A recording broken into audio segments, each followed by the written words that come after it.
টানা বৃষ্টি ও ভারতের পাহাড়ি এলাকা থেকে নেমে আসা ঢলে শেরপুরের বন্যা পরিস্থিতির অবনতি হয়েছে। নতুন করে শেরপুর সদর ও নকলা পৌরসভা সহ আরও কয়েকটি এলাকা প্লাবিত হয়েছে। শেরপুর তিনানি নালিতাবাড়ি সড়ক ভেঙে যোগাযোগ বিচ্ছিন্ন রয়েছে।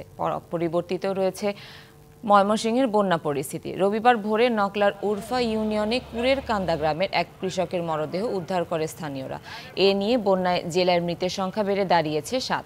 এছাড়া ৫ উপজেলায় পানিবন্দী প্রায় লাখো মানুষ। পানিতে ভেসে গেছে পুকুরের মাছ, সবজির ক্ষেত, ভেঙে গেছে কাঁচা পাকা ঘরবাড়ি, কয়েকটি মহাসড়ক সহ অসংখ্য গ্রামীণ সড়ক। আর এতে যোগাযোগ বিচ্ছিন্ন হয়ে পড়েছে অনেক এলাকা। সংকট তৈরি হয়েছে খাদ্য, বিশুদ্ধ পানি ও গোখাদ্যের। উদ্ধার অভিযান চালাচ্ছে সেনাবাহিনী ও নৌবাহিনী। এদিকে ময়মনসিংহের হালুয়াঘাট ও ধোবাউড়ার বন্যা পরিস্থিতির অপরিবর্তিত রয়েছে, এখনও পানিবন্দী ৫০,০০০ পরিবার। শেরপুরে বন্যা পরিস্থিতির আরও খবর জানাতে টেলিফোনে যোগ দিচ্ছেন সহকর্মী SM জুবায়ের।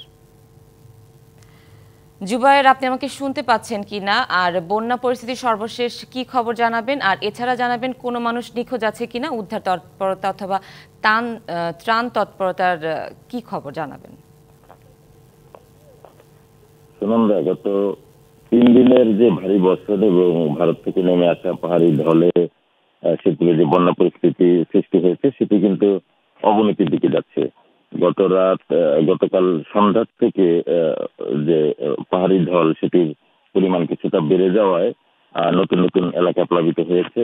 ইতিমধ্যে শেরপুর সদরের ৩টি ইউনিয়ন সহ আরো বিস্তীর্ণ এলাকায় নিম্নাঞ্চলগুলোতে পানি প্রবেশ করেছে বলে আমরা জানতে পেরেছি। এছাড়া গত রাতে ভারী বর্ষণের ফলে নকলা পৌরসভার বিভিন্ন এলাকাতে কিন্তু জলাবদ্ধতা দেখা দিয়েছে এবং সেই সাথে নকলার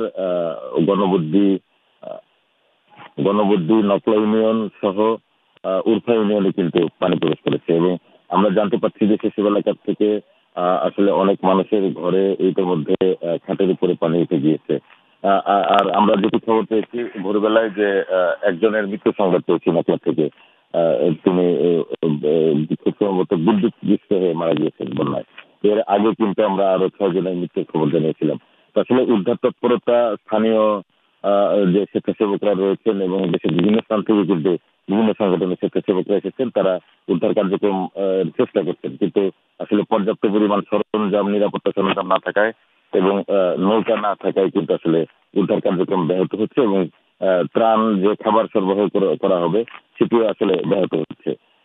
কিছুক্ষণ আগে আমরা জানতে পেরেছি যে আশ্চর্য ফাউন্ডেশন থেকে এখানে জরুরি ত্রাণ পাঠানো হয়েছে।